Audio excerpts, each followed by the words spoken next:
Well, Pakistan has done something that we expected, taken Mehbooba Mufti and Omar Abdullah's line on two issues, on the Hurriyat and second on Article 35A.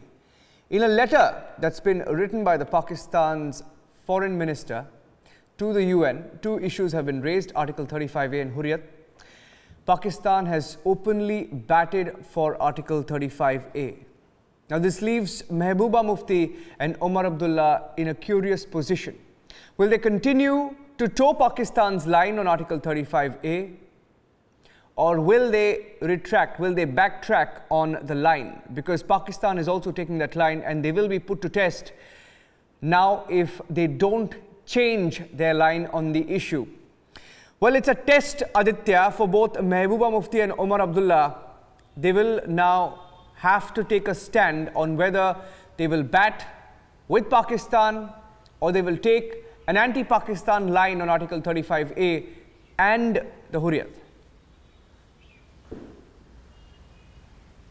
Well, absolutely. That's a very important statement that you're making there, Ranjan, because yes, it's a test case where, of course, the government and in fact, the top political parties, the regional parties in J&K will have to make their stand clear. And this after Pakistan's statement. The new foreign minister who has just sworn in over a week or 10 days back has in fact lashed out at India. He has in fact said that 35A shouldn't be abrogated, it shouldn't be revoked. And that's the stand that the PDP and the National Conference have maintained for time immemorial. The question certainly is, why are they backing a sentiment that Pakistan has been propagating for a very long time? Shouldn't Indian constitution be flowing through, J&K, and the common people of J&K be at par with the common citizens of India? There's no difference whatsoever between people in Kashmir or in fact in Delhi, Tamil Nadu, Kolkata or anywhere across India. So that's the kind of sentiment. And there are two petitions that are pending already in the Supreme Court of India. One, of course, was filed by an NGO called We the Citizens. And of course, recently there's another petition by advocate of Kashmiri origin, Charu Wali Khanna, who has in fact said that there is discrimination happening continuously with in fact women folk from the valley. The Kashmiri women who in fact marry outside Kashmir do not get the same rights as compared to Kashmiri women who stay there in the Kashmir valley and marry inside their community. So clearly there is discrimination, permanent residency not full and final with all the Kashmiri women. So shouldn't this discrimination end? And also about the Indian Constitution, isn't it time finally after 70 years that Article 35A and Article 370 need to be in fact put into dustbin of history? Enough of discrimination with the people, and permanent residency in fact should be decided by the Indian Constitution. And there have been a word also coming in that perhaps the three bench of the Supreme Court is of the opinion that a larger five-bench constitutional bench should look into this matter. Will that happen? That will be clear in a few days from now when the Supreme Court hears the petition again. But importantly, as of now, I'm at the Ministry of External Affairs. Will the MEA react to such a provocation coming in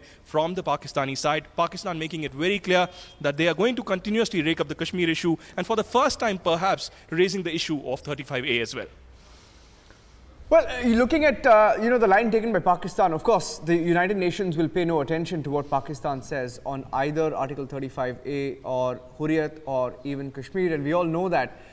But the line that they have taken in the last couple of days, especially Omar Abdullah, has been more vocal than Mehbooba. She made a couple of speeches, but Omar Abdullah coming out and saying that it's an attempt to snatch their lands, their jobs, the opportunities to their children.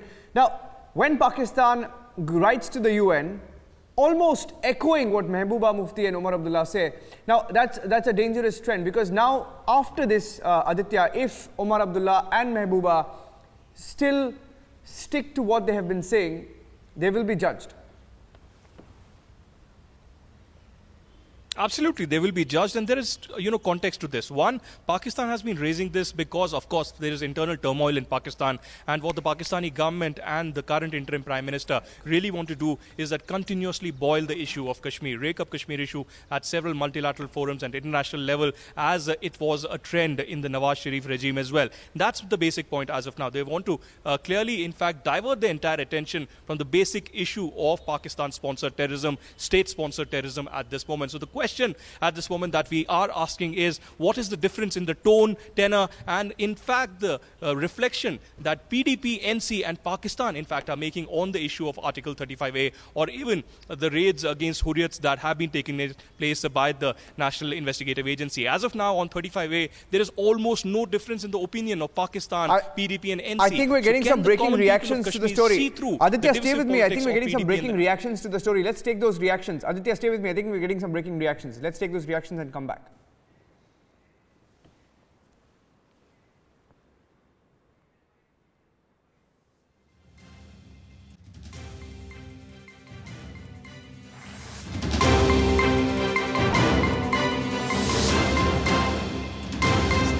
Do well to keep its house in order. I think it has no business to comment on internal affairs of our country. Article 35A is a matter which is sub judice, and the Honorable Supreme Court is hearing petitions in this regard. And Pakistan has absolutely no locus and no business to comment on internal affairs of India. And the Pakistan is certainly feeling jittery, feeling cornered over the banning of, over declaring Hizbul Mujahideen as a foreign terrorist organization. Well, I think it's a bit of a joke what Pakistan has approached the UN Commission with. Frankly speaking, they're talking of demographic change of demography of Jammu and Kashmir. Pakistan should realize that years ago, they did away with the state subject status for Gilgit-Baltistan, which is a portion of undivided Jammu and Kashmir, where the 1927 Act used to apply. And they resettled this place with people from Punjab and completely changed the demographic profile of this region. This is also what they've been doing in POK. They have also ceded huge tract of territory of undivided Jammu and Kashmir to China. So I don't think what Pakistan is talking about makes any sense.